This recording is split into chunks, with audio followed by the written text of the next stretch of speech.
All right, critic-initiated flashbacks.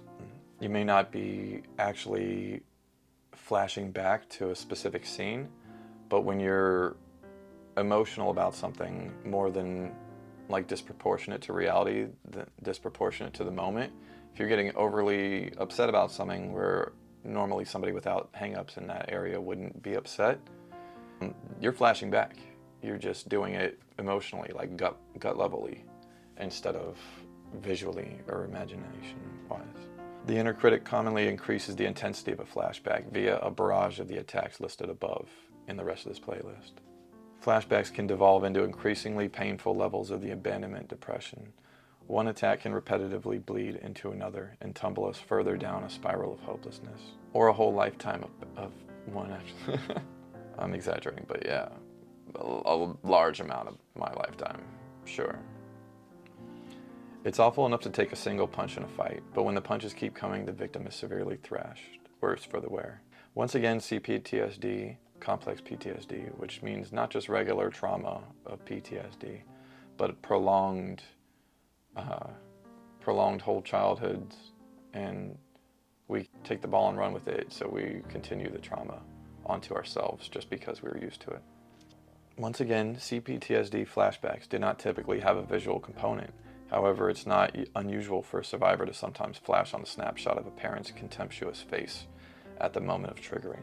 My client Dimitri began his session by telling me he was contentedly puttering around his kitchen when he accidentally knocked over a glass of water.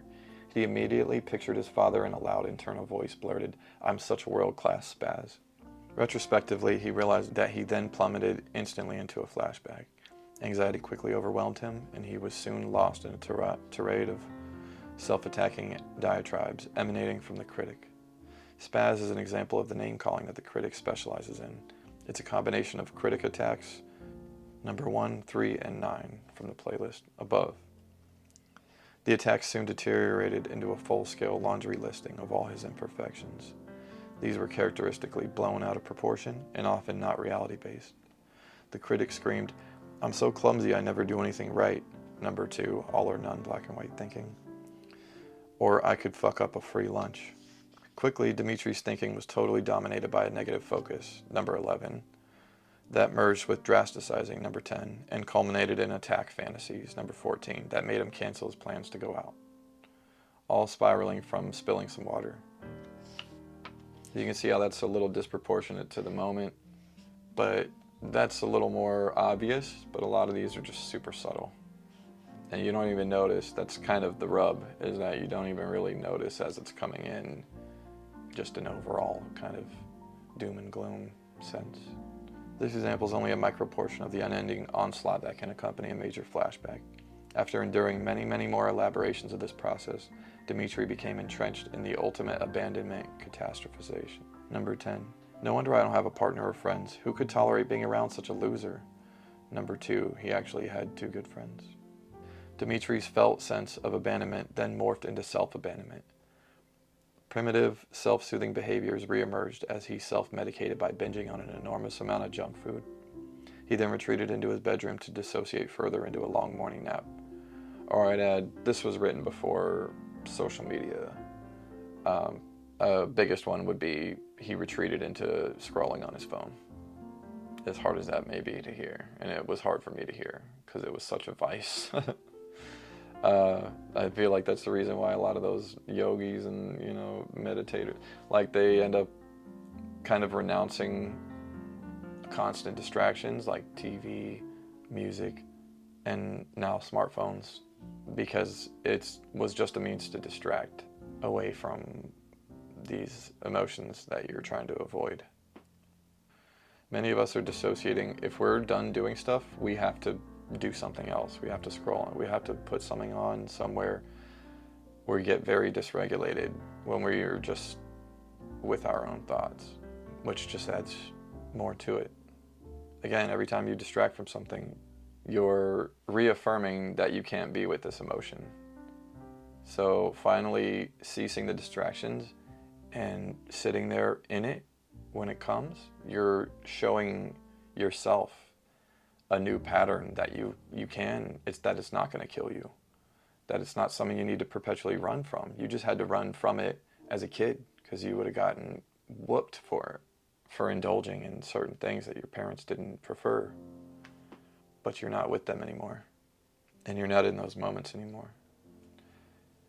You can sit in those emotions and shine a drastic amount of love on and understanding, love meaning understanding, onto the young you that deserved better but had to use those patterns to survive.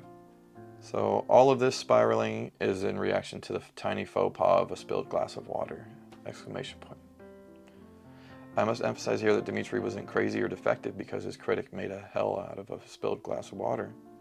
All this was a revisit via flashback to the real traumatic experiences of being profoundly rejected by his parents for trivial mistakes.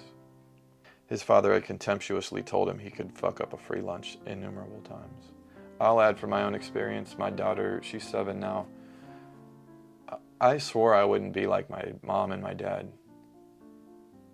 And I was very proactive and had so much resolve to do better. And there were so many instances that because I've only the last few years been able to break free of a lot of this stuff, and it still comes up. But I was with my faith, even if I wasn't saying it out loud. I was getting so thrown off when she wouldn't do stuff perfectly, which is such a dick move, you know? And I realized that was just my dad doing it through me. It was just me being used to a pattern, and I was passing it on to her, and she would end up doing it to her kids. And she still may from time to time, because I only learned this stuff in the last few years. And Lord knows it still slips in there, I'm sure. And even though I resolved not to say things, there's a concept like connect more than correct. And if you're correcting constantly, even if it's out of love, the kid is going to walk away with the feeling like, I have to do this, otherwise I'm not okay.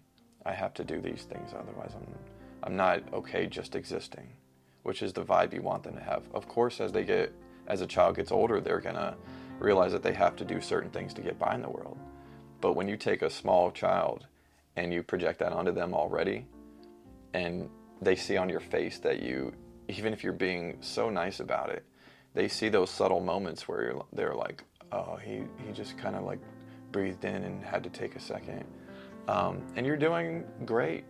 I'm not saying you're being a bad parent, like on purpose. It's just like an accidental kind of thing that came from your parents. So the more that you can shine love onto it, the less it will persist, and you can break out of that chain. As Dimitri resolved and harvested the learning potential of this flashback, he said to me, Pete, I can't tell you how horrible they were. Life at home was one no-win mind-fuck situation after another. Fucked if I did and fucked if I didn't. It's no wonder I've been stuck all these years with this ball and chain code. Don't ever let down your guard. Something's just moved in me, and I swear I'm going to start cutting myself some slack. So, yeah, I think for me it was very true, but I feel like many people, if they really realized the full scope of what they didn't get in crucial moments when they should have been taught a better, more well-adjusted way, if you really realized how far-reaching and subtle these tendrils are of this pattern, this false pattern that they added onto you, if you realize all the things that's touched and altered your perception of, because we've built a worldview around these crappy patterns. So it's so far-reaching, it would be hard to dissect and pinpoint all the little ways that it's screwed you, and it was all this false thing. But if you realize the full amount based on that and the snowballing effects of it, that you were screwed out of real parenting, that's the amount that you realize you're actually quite amazing yourself. And you should be more proud that you have gotten as far as you have. Because a lesser person might be even more disabled in certain ways, emotionally. So that's a good ending point there. Peace.